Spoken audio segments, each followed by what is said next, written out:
Investor Intelligence provides general information only. You should consider seeking independent advice to see how this information relates to your unique circumstances. Please refer to the terms and conditions available at investorintelligence.com.au for more.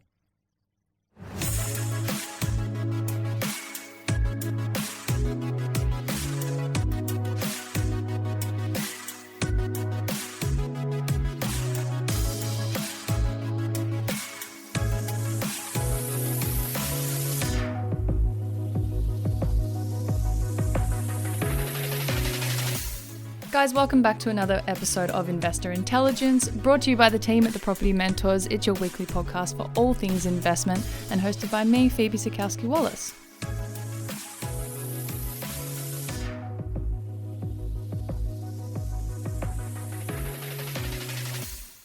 My co-host today is none other than our investment expert, Luke Harris, and even though he's been on many episodes and the podcast is almost a year old, it's actually the first time that we're recording face-to-face in our brand new studio. Welcome, Luke. How nice to have you here. Thanks, Phoebe. It's nice to be in your brand new fancy studio. I know, very fancy. So get us started. Tell us what you've been up to. Have you got any updates for us? Well, it's been an interesting few months, obviously, with a lot of media noise. There's been a lot of talk of interest rates rising because they have been.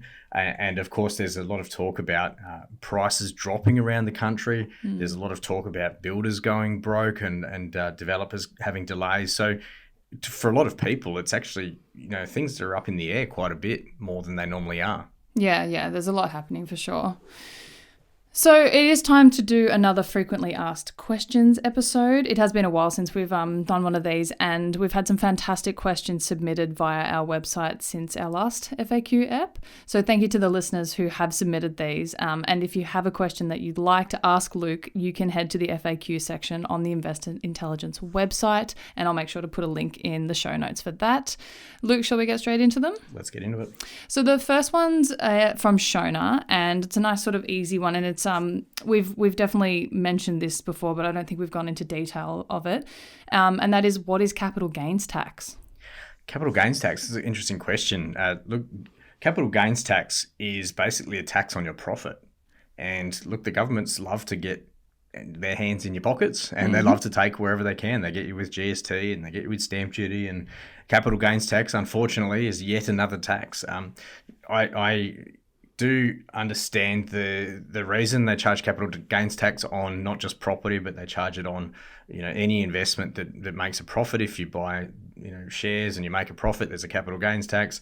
It is just a tax, and to me, it's a cost of doing business. Now, I don't love paying tax, but I do pay tax because we have to.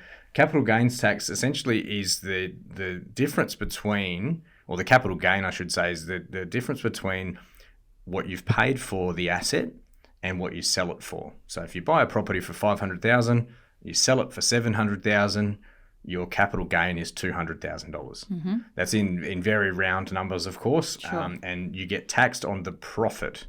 You don't get taxed on the $700,000. You get taxed on the $200,000. Yeah. So the difference between what you bought it for and what you sell it for. Obviously, there's some checks and balances along the way, because if you've claimed depreciation, there's some add backs there. If you've had some other losses, for example, if you've got selling costs, right? If you're selling your property for $700,000, you've got other costs of doing that. You pay your real estate agent and your lawyer or conveyancer. No doubt you pay your accountant. So all of those costs come off that. And if you've held the property for more than 12 months, then there's a capital gains tax discount. Okay. So without going into all of the tax laws and discussing specific tax advice, of course, we're just giving general information here, but essentially your accountant will do your projections on capital gains tax outcomes and how much your liability is going to be. Whenever I'm looking at selling a property, generally I keep them, but if I do sell a property, I use Augur Investor to actually do a report, and that'll actually show my selling costs. So if I did want to sell that property, I can go to Augur Investor, put in all of the figures on the property, and that'll give me an outcome showing me what my capital gains tax liability is going to be if I chose to sell the property. And that way I can take that to my accountant and have an informed conversation with them and really discuss those details on how that looks for me. Yeah. Of course, like I said, my strategy is to buy and hold. So obviously you only pay capital gains tax when you're actually selling a property. So if you're getting in the business of buying and selling property, and like a lot of people like the idea of flipping properties, it can be a very, very expensive exercise in, the fact that you've got costs on the way in, you've got holding costs, you've got selling costs, and if you're flipping, generally you've got renovation costs and other things in there as well. And then of course, if and when you make a profit, you're taxed on that as well. So flipping properties and I guess trading in and out of properties can be a very expensive exercise, and everyone has their hand in their pocket. You've got your real estate agent who makes money when you sell. You've got the stamp duty, the state government's taking money, your capital gains tax, the federal government, and then of course you've got your conveyancers and lawyers all taking their little bit as well. So it can really strip out your profits. So buying and holding property is really powerful, and it means that you're obviously not realizing a gain. You can still make money on your portfolio, refinance and access your equity, but you only pay that capital gains tax when you actually sell the property and dispose of the asset. Okay, so it's the tax on the profit when you sell an asset. Do you see a lot of that? Because I remember there's a stat of, a lot of investors, they buy, but then they sell within something like the first 5 years. And do you think that's because they're not quite aware of something like capital gains tax as opposed to something like a buy and hold strategy? Look, I think people that sell within the first 5 years, which according to the data seems to be most people, may not be selling necessarily with being ignorant to the capital gains tax liability, but it's often that they have to sell because of other circumstances. So they might sell because of their personal situation, and I guess their tax obligation is a secondary consideration. It's not really the first thing that they're thinking about. So, partner loses their job. Often people will say, well, let's just sell the investment property and we can free up some money that way. And then the capital gains tax is a secondary consideration. They go, well, either they don't know about it because they don't plan for it, and they might sell the property thinking they can free up all this money. The accountant does their tax return and says, hey, you owe all this money in capital gains tax to the tax office. And so a lot of people don't factor those things in because they're not experienced investors and they don't even think that they have to speak to their accountant first. Hopefully people have factored that in if they're going to do that. But of course, a buy and hold strategy, you're not having to worry about that. Yeah, okay. Well, there you go. There's another important reason to have an accountant that is well-versed in property investment then. All right, so the next question is, thank you, Shona, for that question. The next question is anonymous. They didn't want to leave a name. That's okay. Is it better to have all your home loans with one lender, or should you spread yourself across different banks or lenders in this case? This is a great question. Yeah, that is a good question. A lot of people... Look, people might have a relationship with a particular person at a bank, or their friend works for a bank or a lender, and they might think that having all of your loans with one lender has some particular benefit. I remember, as a kid, people had Dolomite accounts, and the whole concept with the banks was that people would stay with that bank for forever. And family members of mine, we've been with the bank forever. It's a very different market to what it used to be, and there is no real loyalty from the bank side. So I don't see why people should have loyalty back to the banks. If you're running your property portfolio like a business, it makes sense to go and find the best deal on your loans when you're applying for a loan. So having all of your lending with one particular lender doesn't usually make sense for most people. Okay, what are some of the risks of that then? Look, the risks around that is that they've all got their own policies. So Westpac, NAB, CBA, ANZ, the Big Four, they will have policies that change week to week, month to month, almost day to day even. And if you're with one of those lenders or any other lender, you might be restricted to the policies that they have at the time. And that could massively affect your wealth creation because one lender might give you a certain cap, a completely different lender might give you another cap, which might be higher. And if you spread your risk with your exposure to lenders between multiple lenders, you might find that you can have a slightly higher borrowing capacity by spreading that out. And that allows you to grow your portfolio faster. Whereas if you're only dealing with one bank, it's like if you go do all your shopping at Coles, you'll never see what's on special at Woolworths because you're only doing your shopping at Coles. I know, Aaron and yourself, and buying chocolate, and myself, we had this conversation during the week, right? When the chocolate's on special, right, you know where to go. But that's why you've got to shop around because that's how you're going to get the best deal. And if you use that very simple example, if you do all your shopping at one supermarket, you're going to miss out on specials elsewhere. And I think that's probably the best thing. Always talk to a qualified mortgage broker. Yeah. Even if you are looking at staying with the same lender and you've got some particular relationship that you love the colours of a particular bank, or if there's some other reason why you like working with one particular bank. But often some of the risks working with that is that you're only getting part of the story because they're only going to tell you what parameters that bank is working with. But also some banks will essentially stitch you up in that there's clauses in the mortgage documents called the all monies clause.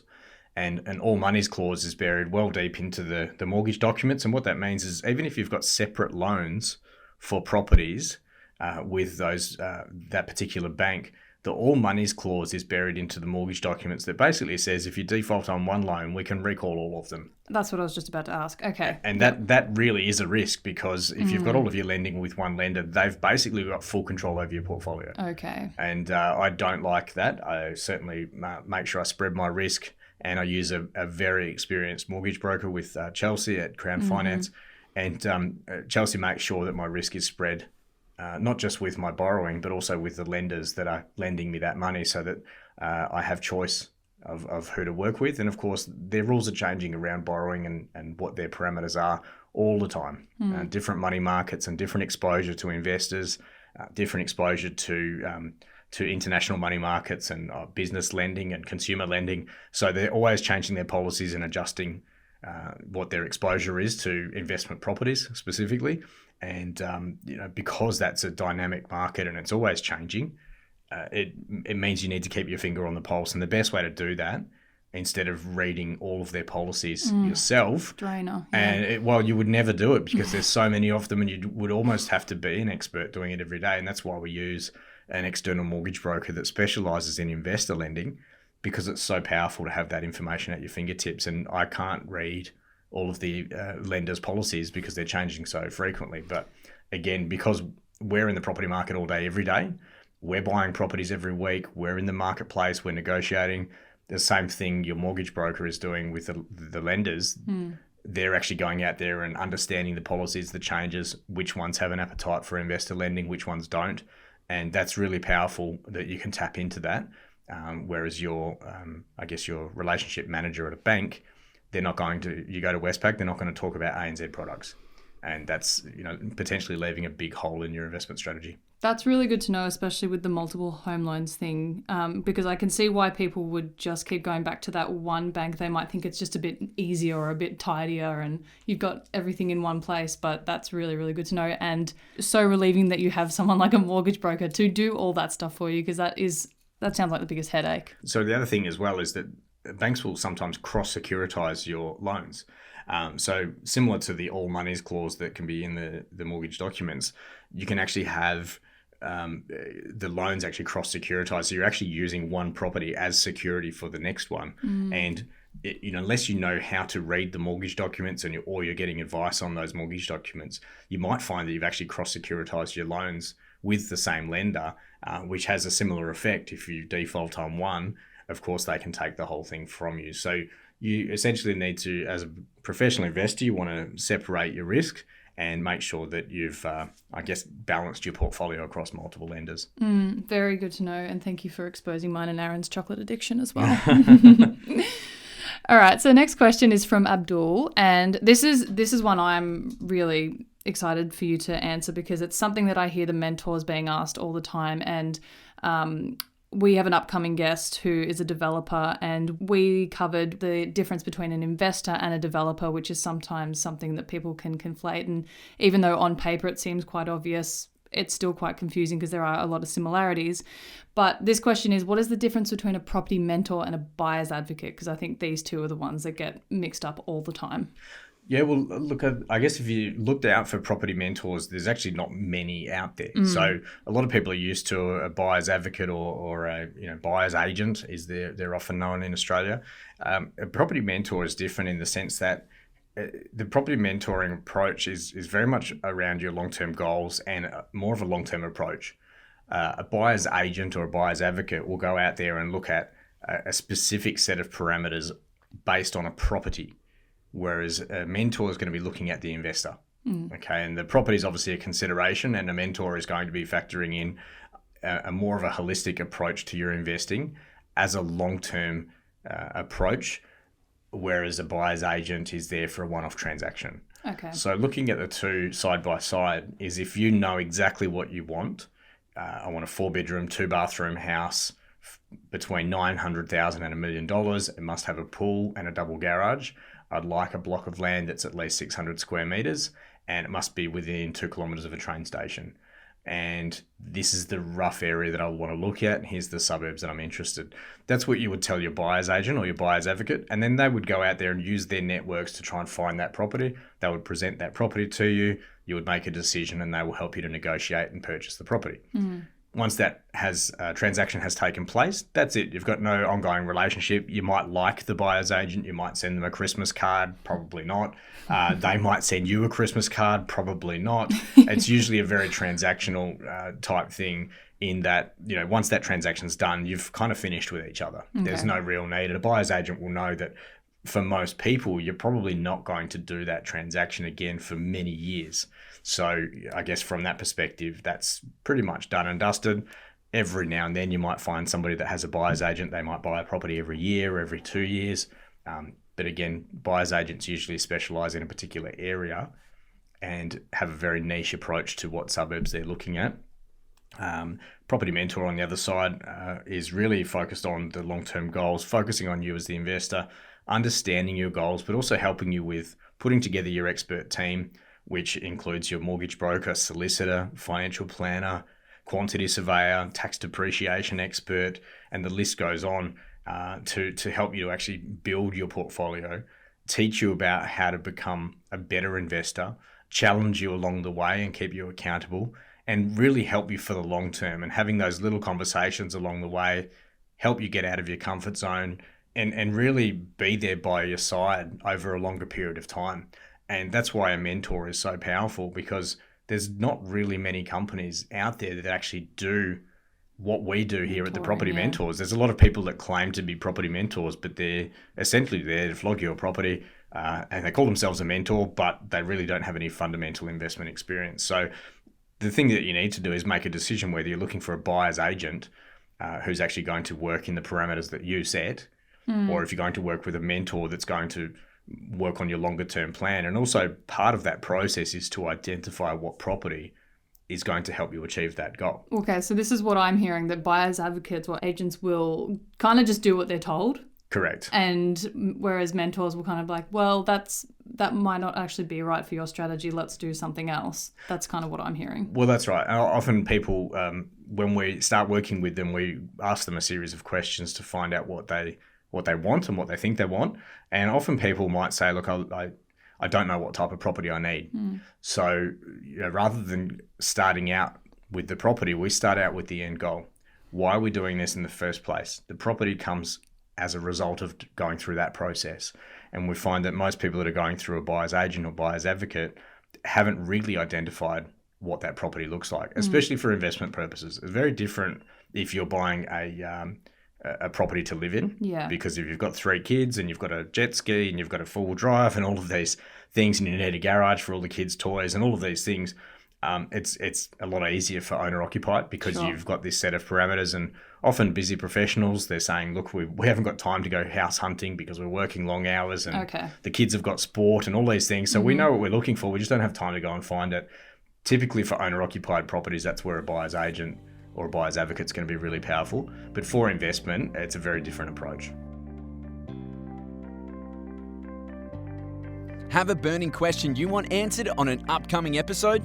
Each month, we take questions from our listeners and put them to our resident expert, Luke Harris. With more than 2 decades of residential and commercial investment experience under his belt, Luke has seen the best and the worst of the property market.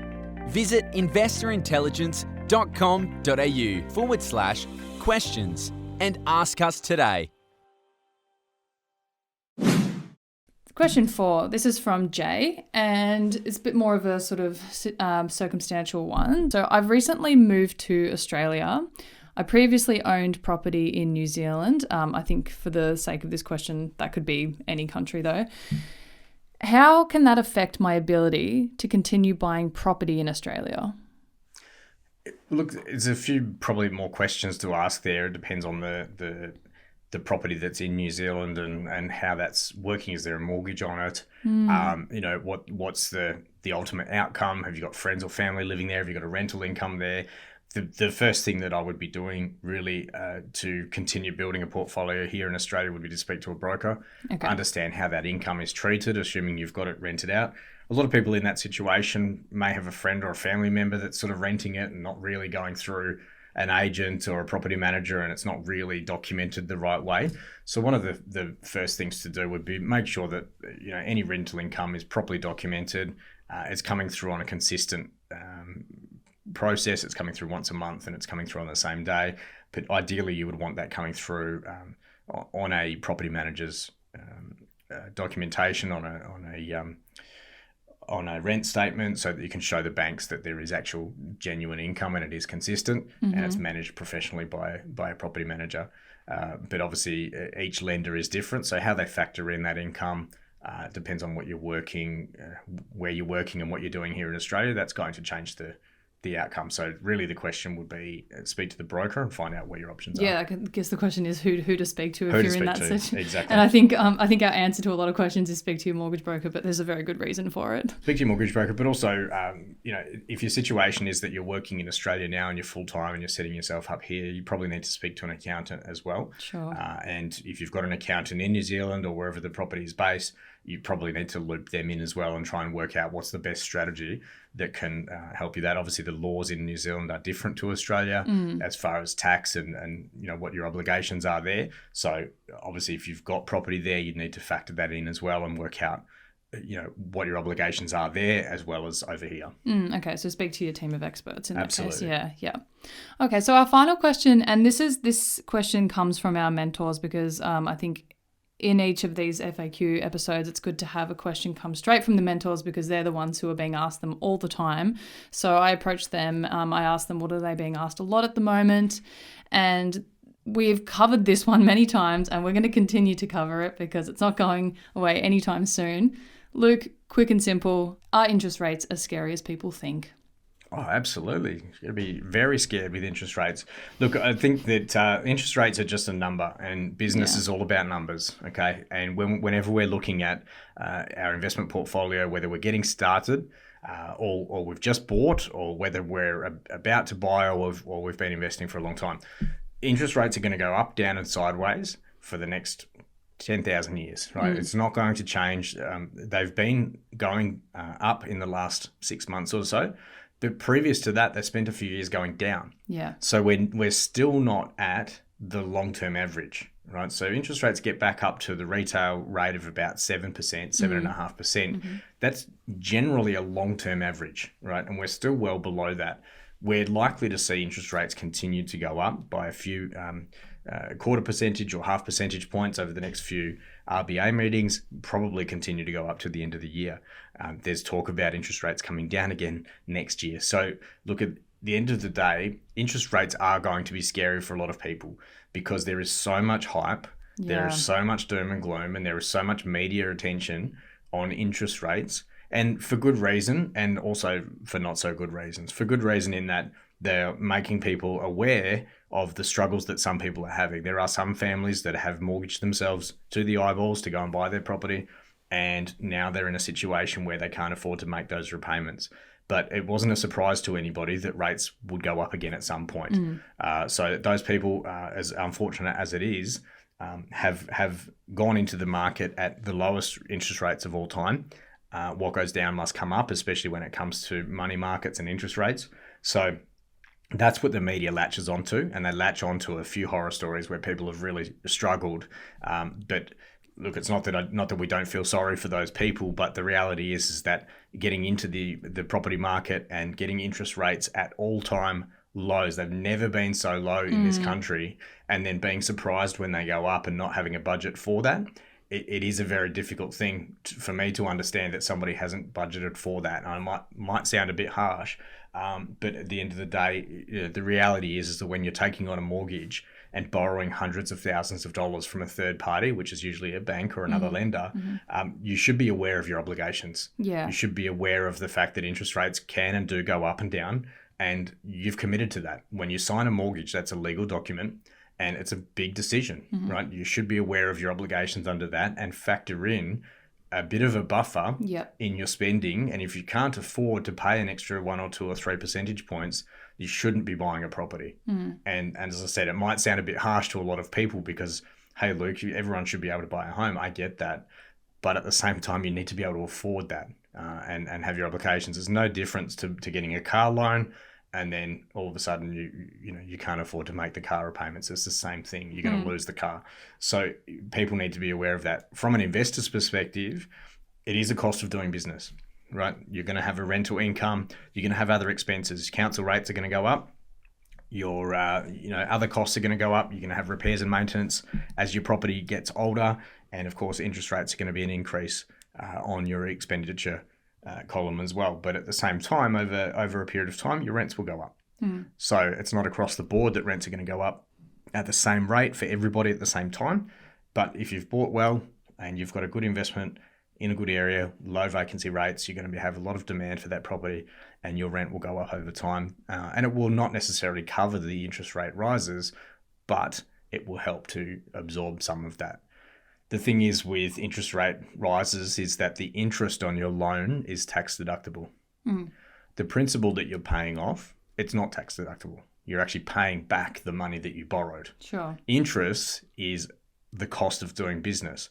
So when people look at interest rate rises and the fact that rates are going up and that means extra cost, then this is where you really need to work with your mentor and really work closely with your broker and your accountant. Make sure that you've maximized your tax situation, getting the best you can out of your tax situation, making sure that you're reviewing your loans, making sure that you're maximizing your offset account if you have one, making sure that you understand how and why you're with the lender that you are, and potentially refinancing if you're with the wrong lender. So whilst interest rates are going up, lenders still need to lend money to make money. I've always said that the banks and lenders, they're money shops. Yeah. They need to be lending money to make money. Sure. So there's always good deals to be had if you know how to shop around and where to go. So don't assume that because rates are going up, you're stuck with that. You can refinance, and there are other lenders out there that are still quite competitive, and you might find yourself saving several $1,000s a year by refinancing. Obviously, again, you need to talk to your mentor and your broker around how to structure that and make sure that you're not paying penalties for cancelling your existing loan. But there are ways to navigate through these interest rate rises and make sure that you're getting the best outcome without just burying your head in the sand and freaking out. Yeah. So yes, it can be scary and it can create a bit of uncertainty. But my advice to people that are a little bit worried about interest rates right now is to focus on the long-term goal. Why are you investing in the first place? Why did you get started in property? And focus on that. And a little bit of short-term pain with some interest rate increases can pay dividends in years to come. But I certainly wouldn't recommend selling up your portfolio and shutting up shop, because if you do that, what are you going to do next? Yeah. You still need to invest if you're going to advance your financial situation. And I don't think what you were saying before about, people having to factor in that bit of a buffer for those extra few percentages, I don't think that's harsh. I think it's actually just quite sensible to say that. And that's why we focus so heavily on education, because we find the more educated you are, the less terrifying things like interest rates are as well. Absolutely. And the more you understand, like I said, it's a cost of doing business, and you're treating your property portfolio as a business, then you're going to understand that, your interest cost, which is tax deductible, is a cost of doing that business. Yes, it is a cash flow drain, and some properties, depending on what you've bought, depending on the yield and what you're actually getting in return, can actually cost you hundreds of dollars a month. But it's not a permanent thing. Your costs can be managed. You can refinance. You can put your rents up. You can lock in your interest rates. There's fixed rates. There's offset accounts. There's other things that you can do to get the best outcome. We can't just look at interest rates in isolation and say that this is a big scary monster and we need to go and hide somewhere, because there are ways to navigate through that. And like we've always said, is that governments are going to come and go. Interest rate rises are going to happen. They're going to go down. They're going to go sideways. There's always things that are going to be headwinds and things that are going to potentially give us reasons to give up. But we just need to keep focused on that long-term goal and understand that sometimes there can be some short-term pain or sometimes some inconvenience or extra cost, but we focus on the long term, and that's what's going to help us to become successful investors. Yeah, and don't worry, the media will continue to push the story of interest rates are that big scary monster. So the media will do what the media will do. Exactly. And if you're getting all of your information from the media, then that's a fool's game, because at the same time, in a year or 2 years or 3 years' time, the media is going to be saying, single person makes $200,000 in 6 months on their property and prices are going up again and it's going crazy. And so the media is there just to get clicks and views and newspapers sold. And so we shouldn't be making any decisions on the media alone, and making sure that any of the media stuff that we're reading is actually fitting in with our personal situation and not just freaking out because the media is trying to get everyone to freak out. Yeah, always be critical of any news you consume. Speaking of that and education, we recently released an episode with a journalism scholar who spoke about how the media works. And I think that was a really great chat, especially for people who are consumed in that media hype. And also on interest rates, we did a bonus episode with Chelsea, who's our mortgage broker. So go back and listen to that just to get yourself a little bit more educated on that. Luke, anything else before we wrap up today? Look, we did a September update just recently as well. And look, I think there is always going to be a lot of noise out there. And where we're at in the marketplace right now, it can be a challenging place to feel comfortable about investing. But I think the thing that we need to keep reminding ourselves that if it was easy and if it was simple, everybody would be doing it. Yeah. There are going to be challenges with investing, right? We've never said that it's easy. It is simple, but it's not easy. The best way to get the results that you need from your investment portfolio is to make sure you have a great team of people around you and people that are actually in the market right now buying property. And the property mentors, we're out there buying properties every single week with our members and getting the best results that we possibly can. But we're doing it with an education focus and making sure that people understand why they're getting into the property market in the first place and how it fits in with their long-term plan. And also making sure that we have the right balance between understanding what's actually going on in the marketplace right now, as opposed to what's going on in the media right now, because often they are polar opposites or they are not aligned, and we just need to put things into context. So yes, the media reports can carry some weight and they are worth considering, but we certainly don't want to make all of our decisions based on that. Yeah. And I think, in this climate where we're at right now, there's a lot of noise out there. We just need to be able to cut through that noise. And I think for anyone listening to the podcast right now, obviously have some interest in investing in property. The reality is that there's always going to be something that convinces us we shouldn't do it now. Yeah. Yep. But what we see time and time again is that people do sit on the sidelines waiting for the perfect time. And there is no perfect time for you. I'm waiting for changing jobs. I'm waiting for the baby to be born. I'm waiting for, the kids to finish school or whatever it might be. Or they're using the media. Interest rates are going up. Prices are going up. Prices are dropping. Builders are going broke. There's always a reason. If we're looking for a reason not to do something, I'm very good at saying, I can't go to the gym because it's too cold. I don't want to go outside, yeah. Right? Or it's really windy outside and I prefer to stay inside and eat some chocolate and have a pasta dish, right? But people do that. There's always a reason not to do something. You've got to find the reason why and make sure that the reason to do something is stronger than the reason not to do something. Yeah, absolutely. Well, once again, thank you to everyone who's submitted, and click the link below in the show notes if you want a question featured on an upcoming episode. Luke, as I said before, it's a pleasure to have you face to face today, and thank you so much for your time. Thanks, Phoebe.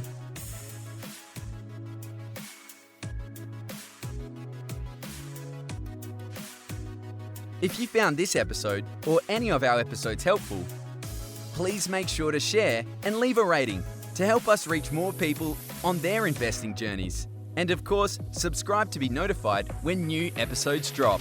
Make sure to follow the podcast on Instagram at Investor Intelligence Podcast. You can find links to our other socials in the show notes, including a link to the Property Mentors weekly blog. If you're ready to get your property portfolio in shape for financial freedom, check out Luke's latest book, Property Fit. You can get yourself a copy at www.propertyfitbook.com.au.